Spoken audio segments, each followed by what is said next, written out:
Boa noite a toda a igreja. Amém. Saúdo a todos o nome do Senhor. Amém. Amém. Vamos abrir as nossas Bíblias no Salmo de número 103. Salmo de número 103.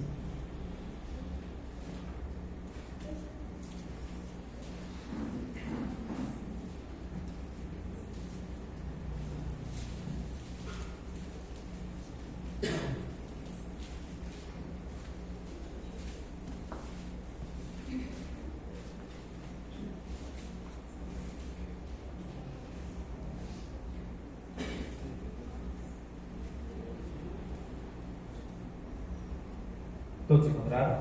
Amém. Bendize, ó minha alma, ao Senhor, e tudo que há em mim, bendiga o seu santo nome. Bendize, ó minha alma, ao Senhor, e não te esqueças de nenhum só de seus benefícios. É Ele quem perdoa todas as tuas iniquidades, quem sara todas as tuas enfermidades, quem da cova redime a tua vida e te coroa de graça e de misericórdia, quem farta-te de bens a tua velhice, de sorte que a tua mocidade se renova como a da águia. O Senhor faz justiça e julga todos os oprimidos. Manifestou os seus caminhos a Moisés e os seus feitos ao filho de Israel. O Senhor é misericordioso e compassivo, longânimo e assaz benigno. Não repreende perpetuamente, nem concede para sempre a sua ira. Não nos trata segundo os nossos pecados, nem nos retribui consoante as nossas iniquidades.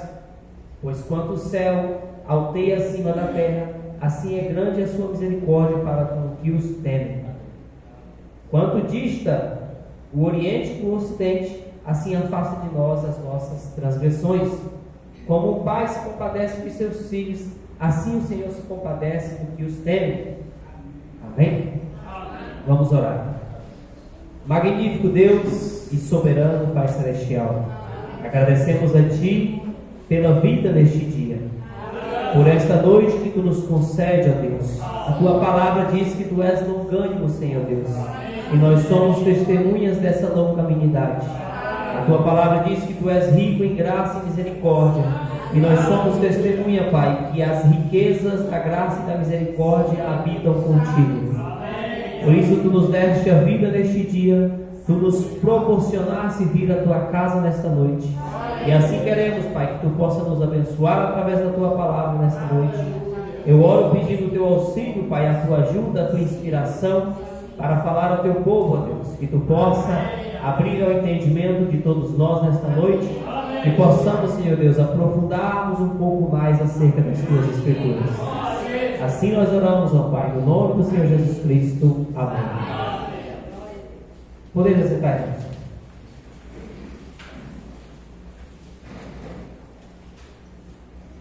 Os irmãos, de antemão, já me perdoem. A irmã Aline está ali limpando já. Aí parece que a gripe também está querendo me encontrar. E pegar a gripe ninguém quer, né?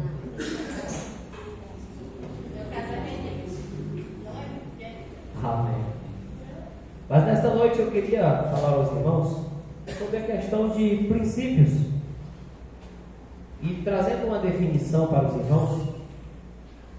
Princípio é o caminho que norteia, direciona e promove condições suficientes para o alcance de um propósito.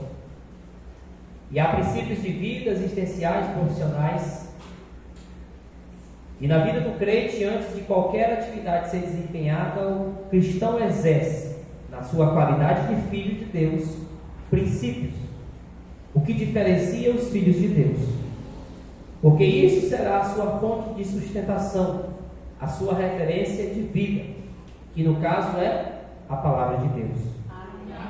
Um autêntico cidadão que honra os seus compromissos, que atua com o seu dever e é o exímio cristão.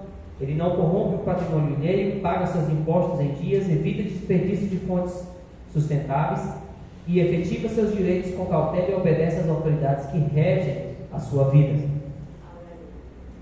E quando nós falamos sobre princípio, nós precisamos nos ater para o que Deus nos propiciou, o que Deus nos entregou.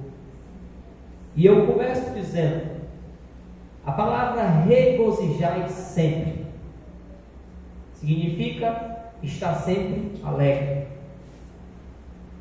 E quando nós precisamos estarmos alegres, nós sempre estamos à dependência de um fato que ocorra que promova a felicidade. E talvez na aceleração do dia a dia, na presente sociedade que vivemos, no presente século que estamos, as coisas estão demasiadamente muito aceleradas. Por quê? Porque às vezes nós, como cristãos, passamos o dia inteiro reclamando. O dia inteiro. Se o dia começa ruim, pronto, ali está o retrato das 24 horas daquele dia para você. E nós não encontramos um motivo para nos regozijar. Por isso que o livro de Jó nos traz uma grande lição. Como homem justo, nós começamos desde o princípio. Jó não pecou, Jó não falhou, Jó não entristeceu a Deus, Jó não fez nada de errado. E talvez ele houvesse razão dele em dizer: Senhor, por que eu estou sofrendo isso? Não se tratava da lepra somente, se tratava que tudo que Jó tinha foi levado. E a prova de um coração fiel, e a prova de um coração que se regozija e está sempre alegre, está na vida de Jó. A situação era a pior possível. Se você achasse assim, não, ficar sem a família, tudo bem. Não, ficar sem os bens, tudo bem. E quando Satanás toca na sua saúde?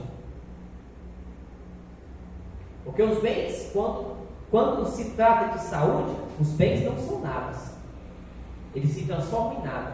Conta bancária, condição financeira se transforma em nada. E mesmo assim, Jó tinha um motivo para se regozijar. E este é o incrível fato e a lição que nos traz. O porquê que o princípio do regozijo não está presente na vida do crente? Por que é tão difícil encontrar motivos para louvar a Deus em circunstâncias desafiadoras?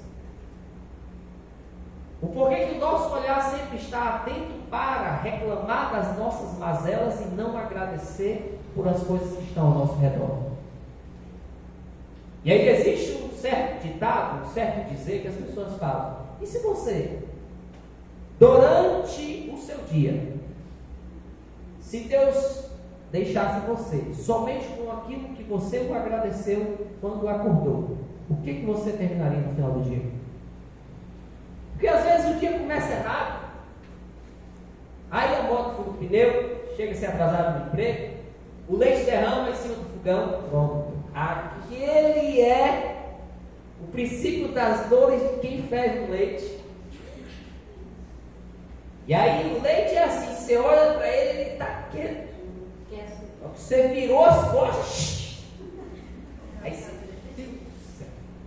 O fogão estava limpo. O fogão estava limpo. E como não limpei o fogão? O leite derramou. E ainda tem um café. Então, às vezes, essas coisas vêm para nos testar e mostrar o quanto nós encontramos regozijo em circunstância que vem para tirar o nosso equilíbrio. E nós precisamos ser sábios, irmãos, e precisamos ancorar o nosso coração na fonte da alegria, que é Deus. Porque quando você tem esta fonte, pode ir tudo bem ou pode ir tudo mal. Porque quando as coisas fogem do nosso controle, ainda assim nós precisamos ter fé e confiar que Deus mudará o quadro. Mas é que às vezes a nossa fé é pequena. Esta que é a verdade. Ela é pequena para poder ver a circunstância de uma ótica diferente, para ter um pensamento e um posicionamento diferente. E faz com que o nosso dia seja um dia que nós não rendemos graças ao Senhor e nós não nos regozijamos. Porque o fato do ser humano ser ingrato, parece que ele nasce juntamente com o DNA quando vem à Terra.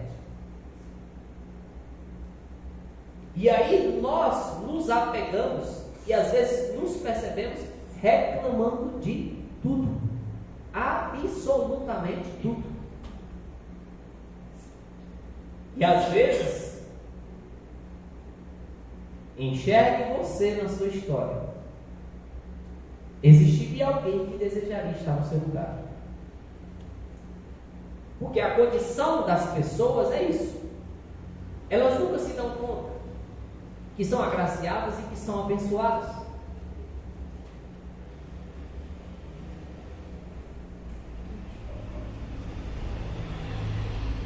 Porque trazendo para o lado da vida cristã, é inadmissível que os filhos de Deus não se regozijem durante o dia da sua vida. Porque nós não encontramos uma satisfação suficiente em Deus para nos regozijar. Porque parte do seguinte princípio: você foi salvo. Amém? Amém. Todos são filhos de Deus? Não. São filhos de Deus aqueles que aceitaram a Deus como Pai e aceitaram o sacrifício do seu filho. A pessoa vai ser salva? Não, ela já foi salva. Ela precisa aceitar a sua salvação. Quando Paulo escreveu sobre a redenção, ele usou o tempo passado. Aquele que Deus chamou, ele justificou e glorificou. Tudo está no tempo passado, porque Deus já fez.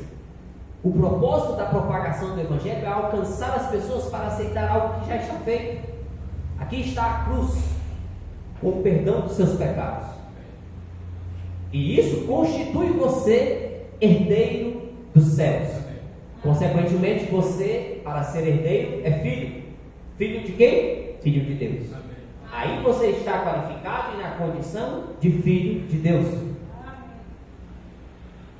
E quando nós pensamos na característica e na condição de sermos filhos de Deus, irmão, aonde é que nós não encontraremos motivos para nos regozijar?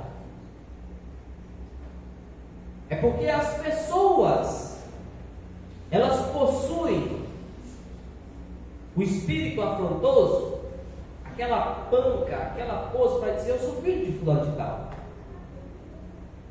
E às vezes as pessoas falam isso com a boca cheia: nossa, você parece fulano de tal, você é filho dele, sou. E por que nós não encontramos uma satisfação superior em dizer: eu sou filho de Deus, Criador dos céus e da terra, de tudo que você está vendo sobre os céus, foi o meu Pai que criou. Amém. Amém. Isto nos dá motivo para nos regozijar. Porque a condição de filho de Deus, irmãos, é o maior atributo que Deus concedeu aos seus filhos. Você está empossado no direito de ser chamado filho de Deus. Porque na visão e naquilo que você faz a conjecturação, que você imagina como seria, quando diz a Escritura: abram-se, ó portais, o Rei da Glória vem aí. E há uma pergunta de lá: quem é o Rei da Glória? E há uma resposta: o Senhor forte e poderoso na batalha. Amém. Porque o exército, os filhos de Deus, estão marchando para entrar na eternidade. Amém. E isto nos fará, irmão, encontrarmos um motivo para nos regozijarmos, estar alegre. Então, reconfigure o seu dia e não murmure mais. Porque a Bíblia diz que nós, quando reclamamos, a nossa força se torna pequena. Porque o murmurador, irmãos, não tem lugar no céu. E aí às vezes é assim: reclama do trabalho, reclama da igreja, reclama do esposo e da esposa, reclama dos filhos, reclama da casa, reclama de tudo. Mas aí você se esquece que alguém mora na rua, não se alimentou, às vezes não tem um cônjuge, às vezes não tem filhos. Há motivos ou não há motivos para reconsiderarmos e reconfigurar e pensar: meu filho está com saúde, eu tenho uma casa para me acomodar e me abrigar, o meu cônjuge está com saúde, está aqui ao meu lado, o meu filho tem saúde, eu tenho um emprego. Mas aí nós estamos sempre apegados à mazela da reclamação. E aí você não encontra motivo nenhum para se regozijar em Deus. E aí essa característica não pode estar presente na vida do crente de jeito nenhum. Porque a Bíblia diz que os murmuradores não herdarão o reino dos céus. Então regozije-se, alegre-se, porque nós às vezes estamos ali prestes a ir para a igreja, e aí é naquela labuta que todo mundo, na hora de ir para a igreja, às vezes não está alegre. E eu percorro e digo: regozijar também é contentar-se. Mas com o quê? Com os benefícios já recebidos. Se um pássaro canta sem ser pedido, dorme ao relento, descansa em um galho de uma árvore e se prontifica todas as manhãs, não deve estar passando qualquer tipo de mensagem para os irmãos? Não é mesmo?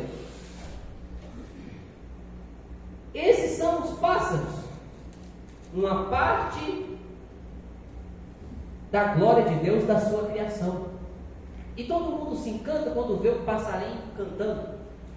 Quem morou na roça, assim, perto de um baixão, quando está 6h30, o tal do sabiá está lá. E ele estica o peito, que você parece assim, que ele está com a mangueira, de tanto pulmão que ele tem, que ele canta. E aquilo é uma parte da glória de Deus, que é a sua criação. E aí Deus provém o sustento para o pássaro, Deus sustenta a sua criação, Deus está ali mantendo aquele ser que dorme ali sobre um galho de uma árvore e ao relento. E às vezes nós não somos chamados somente de criação, somos chamados de filho. Viemos à igreja durante 30 minutos e não conseguimos louvar a Deus. E o culto não é todo dia. O culto é 3 vezes, 4 vezes, tem culto durante a semana, e vem-se à igreja e não consegue cantar 30 minutos. E o passarinho acorda todo dia e canta, porque é a expressão da glória de Deus, e nós não conseguimos expressar a glória de Deus cantando dentro da sua casa, adorando e louvando a sua majestade. É porque ainda não caiu o fato de descobrirmos o que é Deus. Porque quando nós lemos o Salmo de Davi, o teu louvor estará continuamente na minha boca, e eu te louvarei durante o culto? Não, eternamente. Porque Deus, Ele é requerido de nós louvor e adoração. Porque a condição nossa, irmãos, é esta: nós vamos para o céu para darmos continuidade à adoração que nós fazemos aqui. Quando Davi teve a visão, quando o profeta Isaías teve a visão, o anjo estava ali, cobrindo os pés e o rosto, e cantava-se: Santo, Santo, Santo, Santo, Santo é o Senhor, sem parar. E às vezes nós não somos dedicados o suficiente para lermos as Escrituras e descobrirmos o tamanho e o peso da glória de Deus. Porque se nós tivéssemos uma experiência que descobrisse uma parte do tamanho da glória de Deus, nós viríamos com uma atitude diferente. Por quê? Porque quando aqueles que tiveram experiências com Deus, sabendo o tamanho e o peso da sua glória, agiram de forma diferente. Por quê? Porque quando Deus tirou Israel do Egito, Israel não sabia o que era Deus. Estava ali o povo, na sua 4ª geração, se dividirmos em 100 anos, havia 430 anos aquele povo sendo feito escravo, e Deus os chama para fora, e não se sabia o que era Deus. Então Deus teve que gradativamente revelar-se a eles e dizer: esse aqui sou eu. E quando Moisés perguntou, quando chegar lá, o que eu vou falar para o povo? Quem me mandou? Diga que o eu sou te enviou. O eu sou é o Deus de já. Quando você precisar, eu vou estar lá. Quando você orar e clamar, eu vou estar lá. E ali Deus deu a se revelar ao seu povo, mostrando a sua característica e a sua santidade. E o livro de Levítico vem e mostra o abismo que existe entre a condição pecadora e o Deus santo, aonde só poderia se aproximar com o cordeiro. Deus requeria o sangue do cordeiro para que o homem conseguisse se aproximar e entregar uma adoração, ainda não perfeita, mas possível fazer uma cobertura para que o homem fosse com o seu pecado coberto. E essa é a condição e o retrato do Velho Testamento. Todos estavam diante deste abismo. E aí Cristo veio e falou: esse abismo não existirá mais. Porque agora eu não só sou somente o Cordeiro de Deus. Eu sou o sacerdote, o sumo sacerdote. Eu sou a arca da aliança. Eu sou o pão da propiciação. Eu sou a vara de Arão. Eu sou tudo que existia dentro daquele tabernáculo. E a partir daquele momento que todos esses atributos, que todas essas simbologias foram reunidas em Cristo, a Bíblia diz que o véu se rasgou de alto a baixo. E todos passam a ter a oportunidade de não mais enxergar um abismo, mas Cristo fez a ponte e a ligação para que nós chegássemos à presença de Deus. Então o sangue de Cristo é o que faz a intercessão e a propiciação pelos nossos pecados. Mas se no Velho Testamento, toda vez que nós lemos as Escrituras da destruição de Israel, e quando Israel ia se restabelecer novamente, as pessoas trazem de volta a sua originalidade, como se adorava a Deus. E havia uma festa tremenda. Quando você ler a passagem bíblica de que Davi foi buscar a arca da aliança, a Bíblia diz que Davi estava tão alegre, irmão, que se empolgou no meio do povo por uma arca. Por uma arca. Era a simbologia, era a representação da presença de Deus, mas era uma arca. Era uma arca. E o porquê que nós não nos alegramos e nos regozijamos ao vir à casa de Deus e dizer: não existe uma arca aqui, existe a presença do próprio Deus. Amém. Que estava simbolizado na arca. Mas às vezes não há esse sentimento, não há esse entendimento de que nós estamos na presença do Rei. E às vezes quando nós vamos em um ambiente chique, que chega alguém muito arrumado, nós ficamos todos desconcertados, sabe? Todo assim: talvez eu deveria ter vindo com uma roupa melhor. E por que não vem para a igreja com uma roupa melhor? Porque às vezes você acha que vai se encontrar com qualquer pessoa, menos com o Rei. Porque quando nós colocarmos Deus na prateleira ali de cima e dizer: isto aqui é a prioridade da minha vida, todas as demais coisas seguirão aqui abaixo, mas a prioridade é este aqui. Este aqui é o Rei que eu sirvo. Amém. Este aqui é o Pai de quem eu sou filho. Este aqui é o dono do reino do qual eu sou herdeiro. porque este poder nos foi dado, de sermos chamados filhos de Deus e herdeiros de quê? Da sua promessa.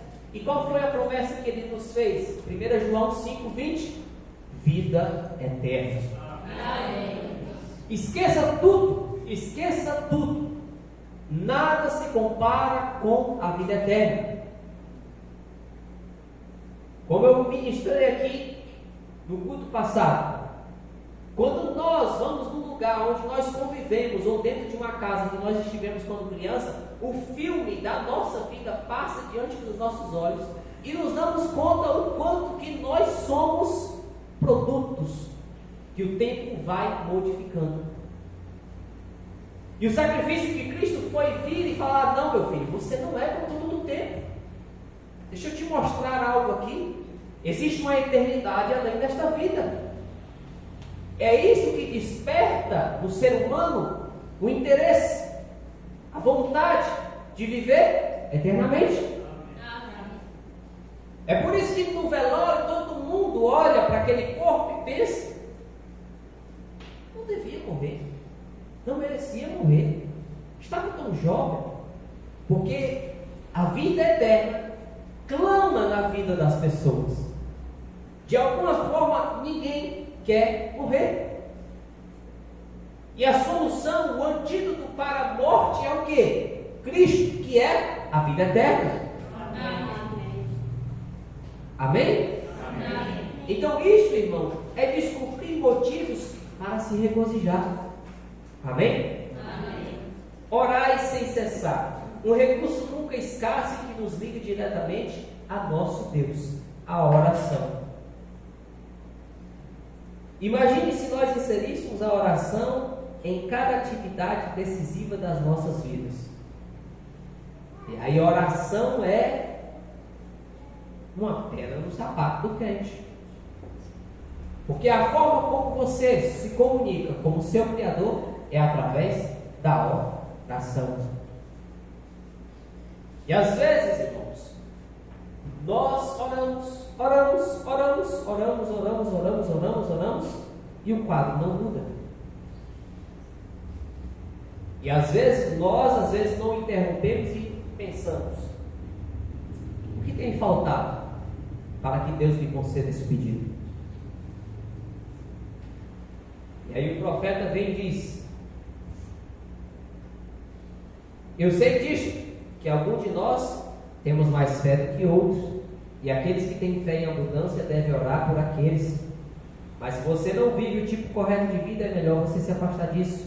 O diabo irá de sua oração, mas quando você vive certo, e faz o que é certo, e age certo, e tem fé em Deus, Satanás tremerá quando você falar, porque Deus jurou que ele cuidaria daquela oração. Então, o tipo correto de vida fará você dizer: não existe barreira para que a minha oração seja atendida.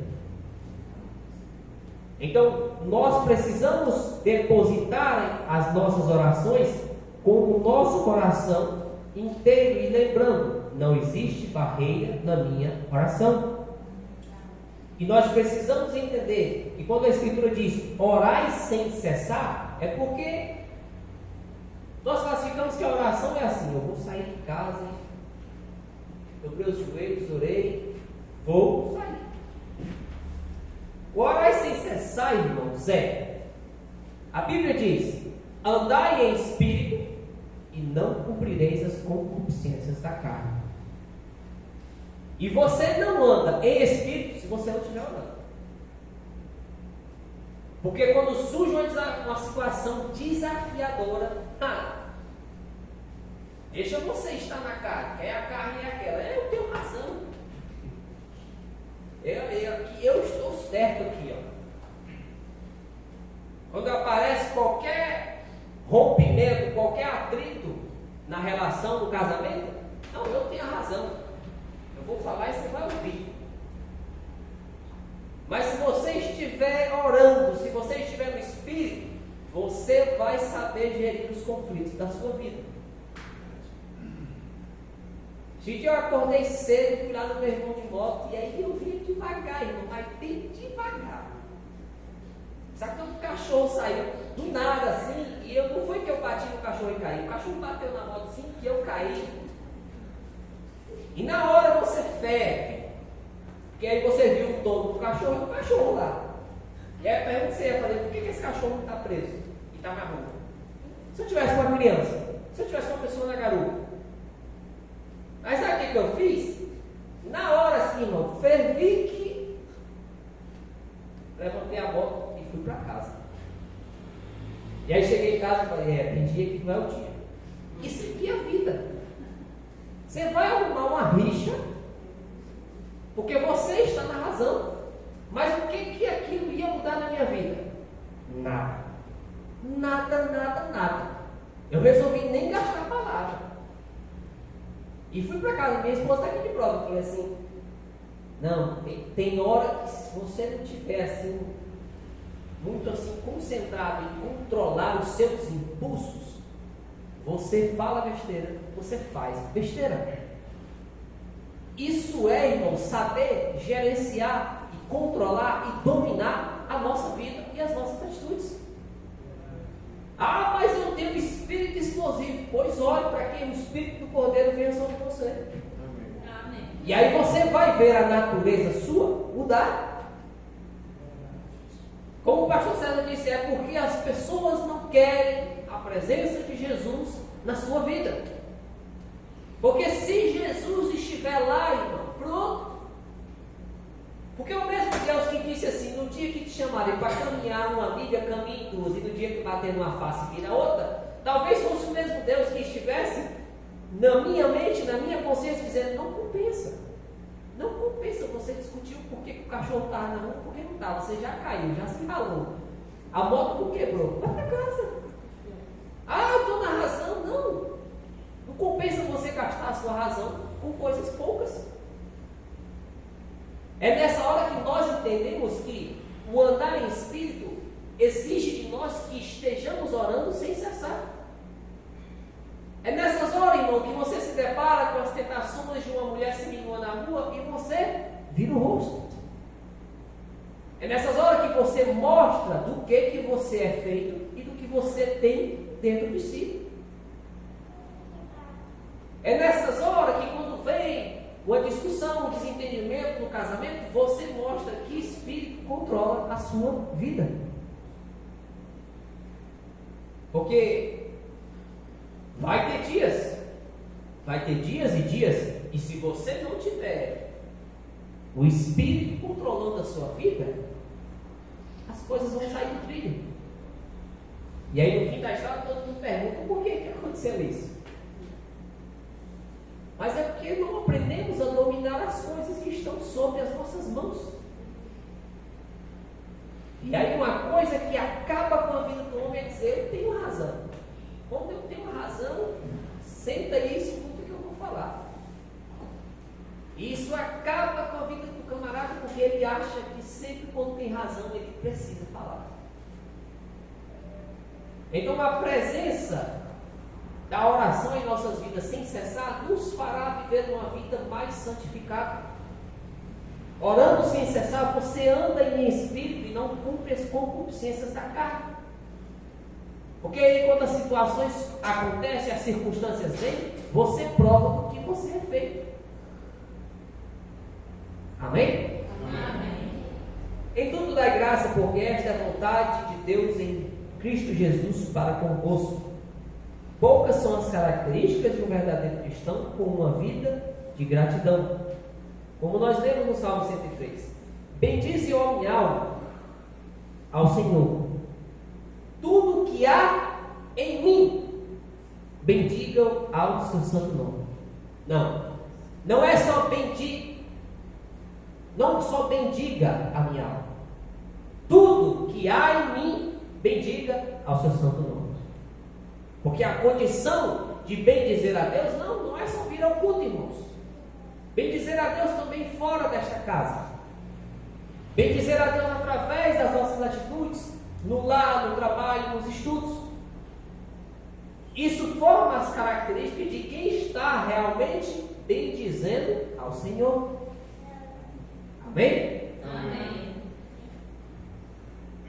não apagueis o Espírito Santo. E quando nós falamos sobre o Espírito Santo,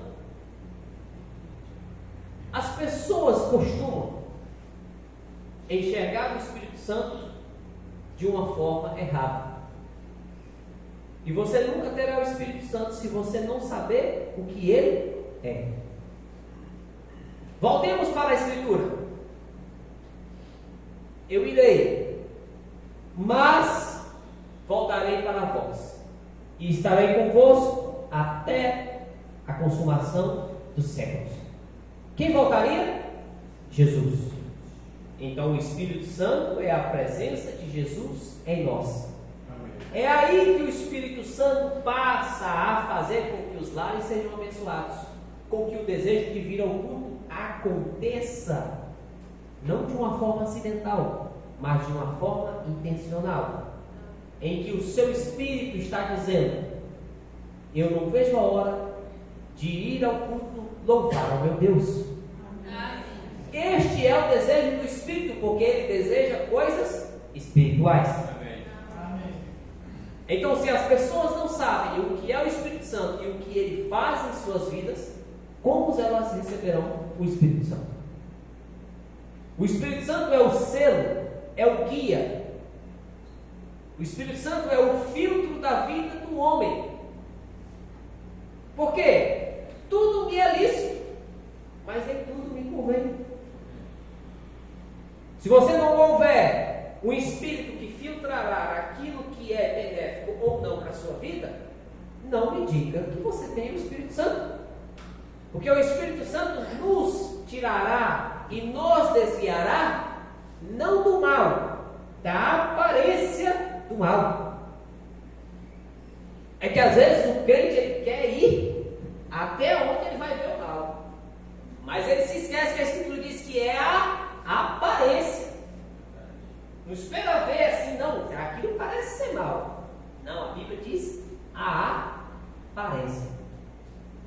Quando você vê aquilo assim, deixa eu ir por aqui e siga seu caminho. Porque aquilo, às vezes nós, e eu vou falar aqui assim de uma forma aberta, a questão de casais. Casamento é algo que as pessoas não entendem o peso de um casamento. E eu digo isto para as pessoas que estão no mundo, porque aquelas que dizem crer na palavra, assuma a posição que a palavra pede de você. Assumamos a posição que a Bíblia nos cobra acerca de casamento. Porque o casamento do mundo é assim: homem abraça mulher, mulher abraça homem, segue a vida. Da onde é que você já viu que um camarada vai estar abraçando mulher dos outros, ou vice-versa? E para o mundo isso é normal. Tão normal quanto acordar e escovar o dente. Coisa mais cotidiana da vida. Mas para os filhos de Deus isso não é normal. Porque você está estreitando um contato com o corpo que é de outra pessoa, que não é o seu cônjuge, é uma porta aberta para o pecado. Você ter contato e conversas paralelas com as pessoas que não fazem parte da sua rede de vida e que convivem com você, é uma porta aberta para o pecado. Por quê? Se esqueceu da aparência do mal. Porque está esperando o buraco abrir e dizer, e era um buraco mesmo. É porque tinha só uma rachadurazinha, tinha só aparência. Mas eu esperar ver o mal mesmo, eu caí no buraco. Porque, irmão, o Espírito nos fará ser prudentes. Amém. É porque falta a prudência de dizer, isso aqui não é para mim. Porque aí Jesus vem e diz, os filhos das trevas são mais prudentes do que os filhos da luz. Nos falta prudência e dar um passo atrás e dizer, calma aí, Porque irmãos, uma porta aberta. É porque além das pessoas não conhecerem o que é o Espírito Santo e o que ele fará em suas vidas, elas não sabem o que é diabo. Porque se elas soubessem o que Satanás é capaz, elas se desviariam da aparência do mal. Porque a condição é esta: o mundo está caminhando para isso, tudo é normal. Ao ponto de que assim, todo mundo antigamente fazia qualquer contrato de papel. Preste aqui na minha mão, tal dia esse negócio vai estar aqui. Mas aí, menino, vai surgindo um cara que dá o jeitinho brasileiro e que vai levando a vida de uma forma e vai passando um para trás, vai passando o outro. Chegou um momento que disse: não, amigo, assim daqui, e a gente só faz as coisas com assinado. Existia um ditado popular na antiguidade, todo mundo falava assim: ó, na hora que tu vai fazer um trato, vai ser tudo do bigode. Tu vai arrancar um daí, eu vou arrancar um daqui, eu vou botar no bolso e tal, dia eu estou aqui para cumprir esse trato.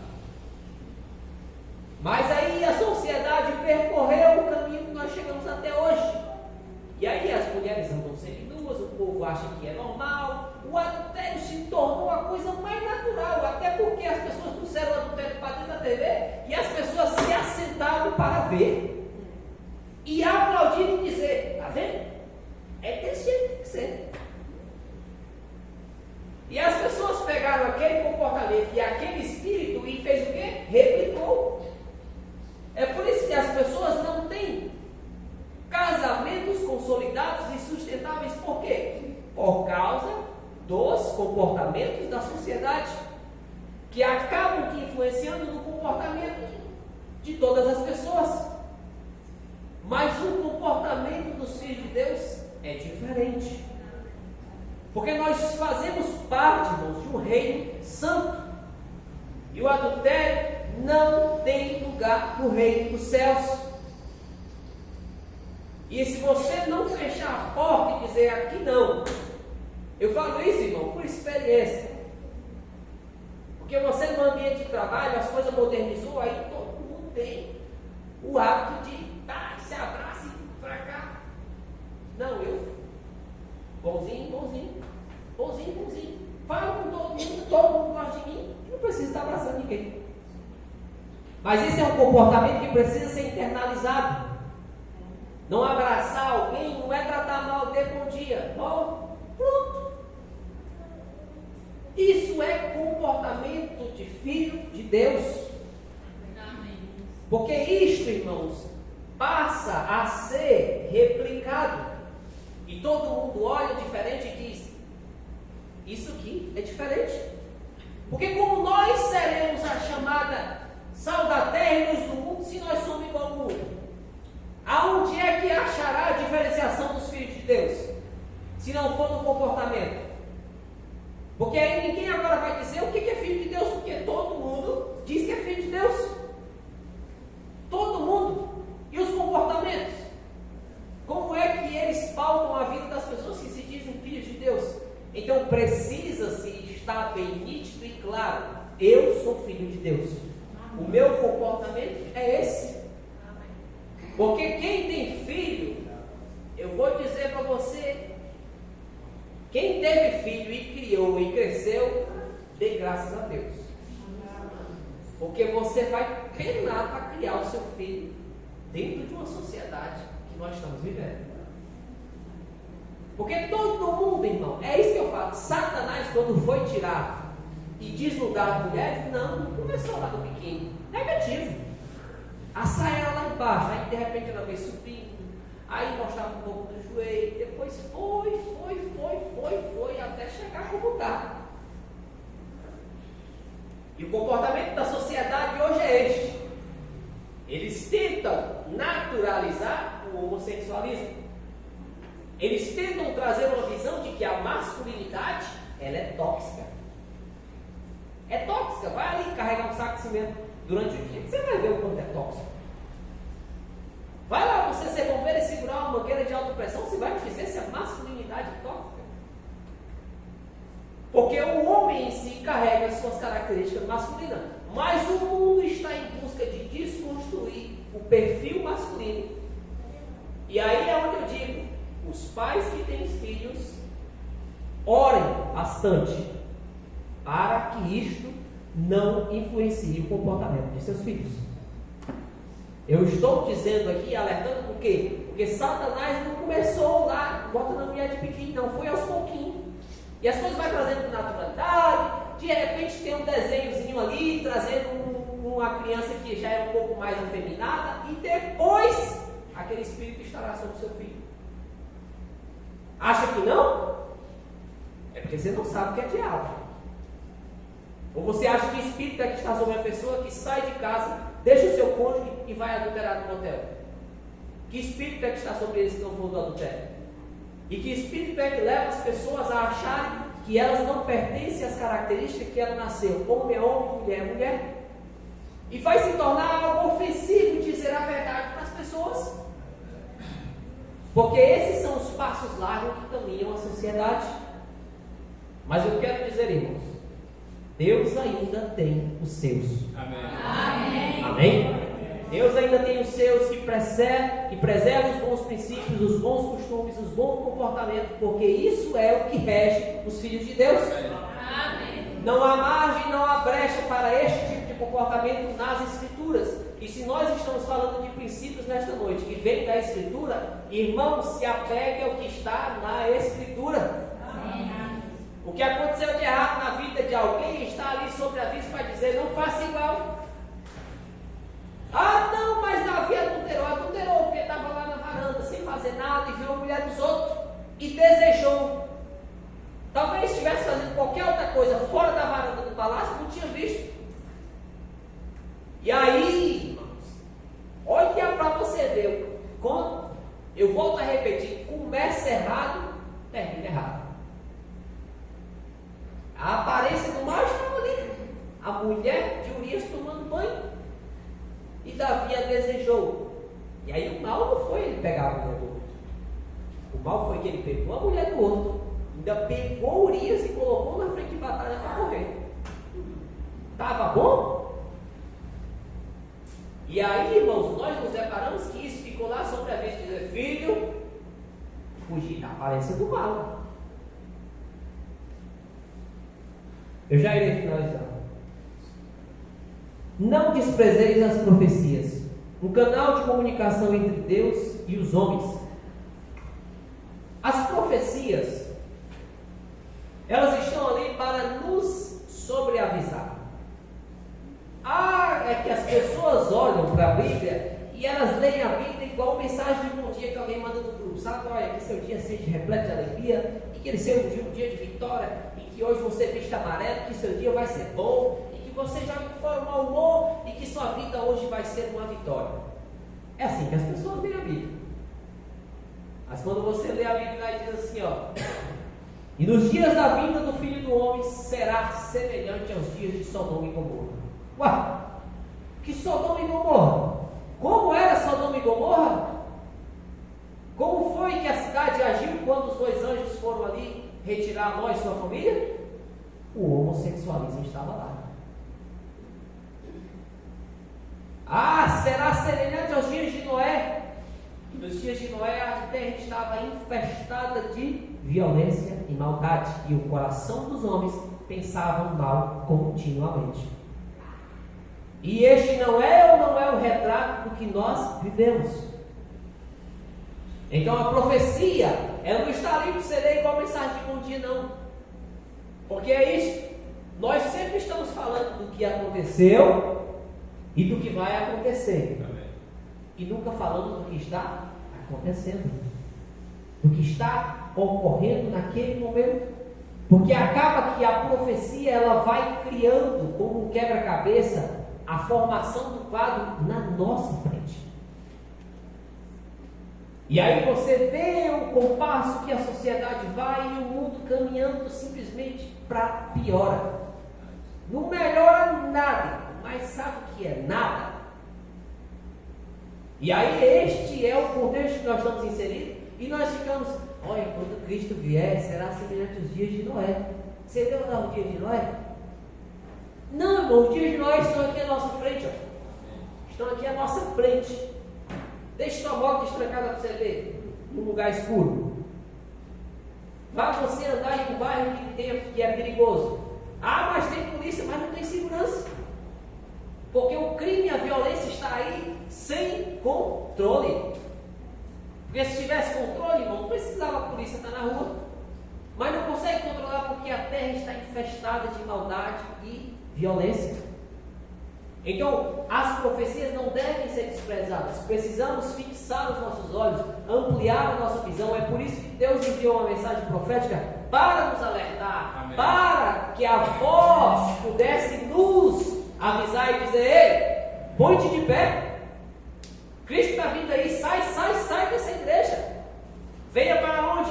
Para a palavra. Amém. Você não vai ser salvo porque a igreja foi lá e disse assim: ah, você fez esse filho negativo. Você será salvo por esta palavra. Amém? Amém.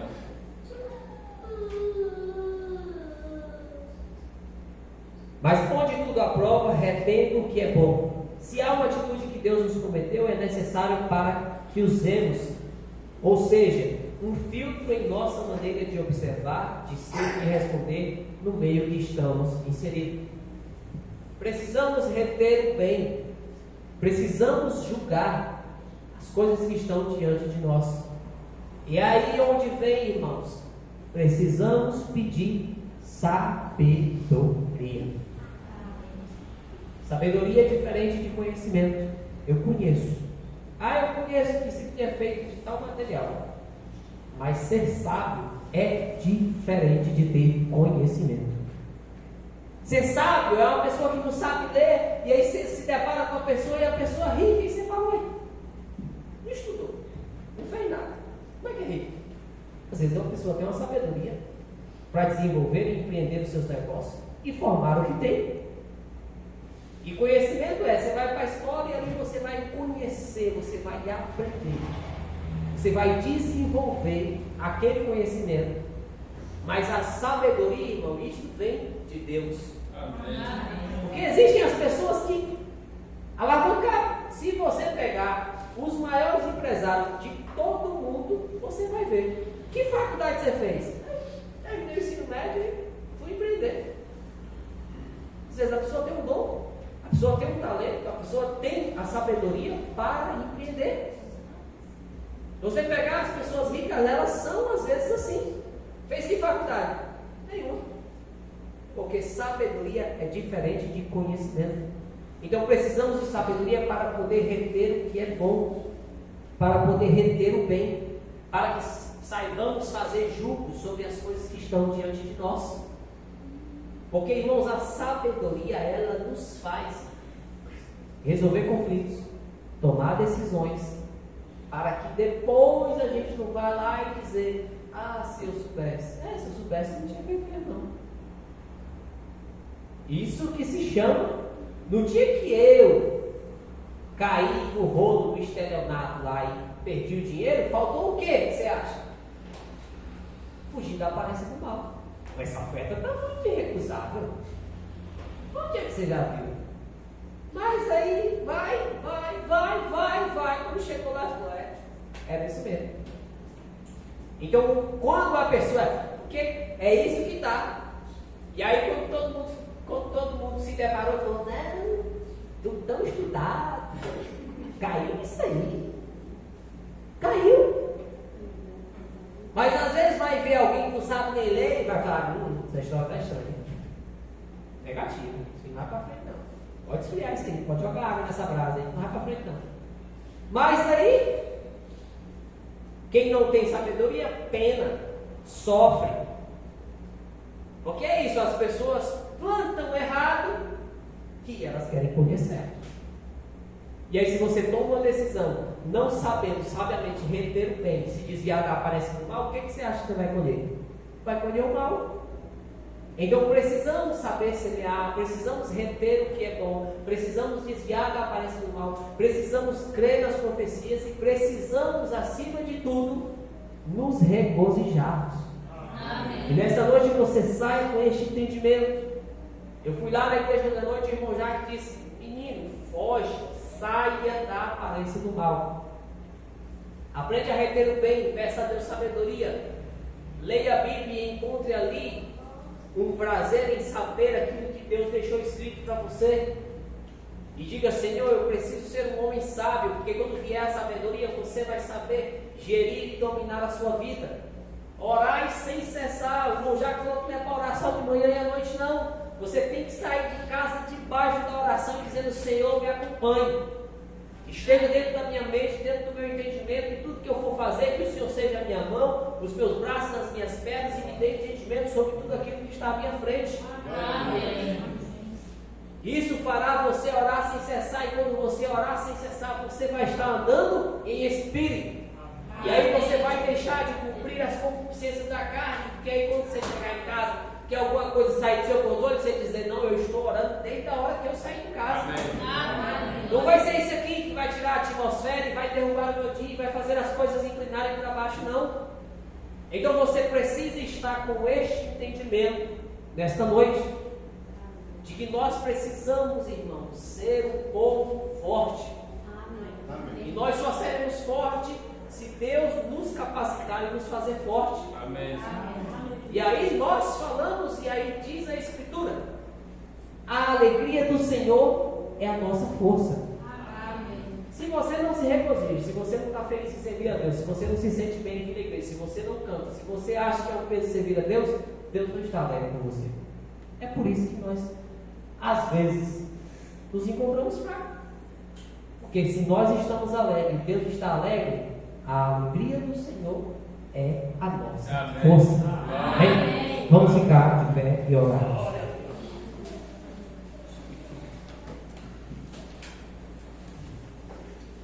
Amado Pai e eterno Deus, talvez nas minhas muitas palavras tenha ficado algum vazio, alguma lacuna para ser preenchida.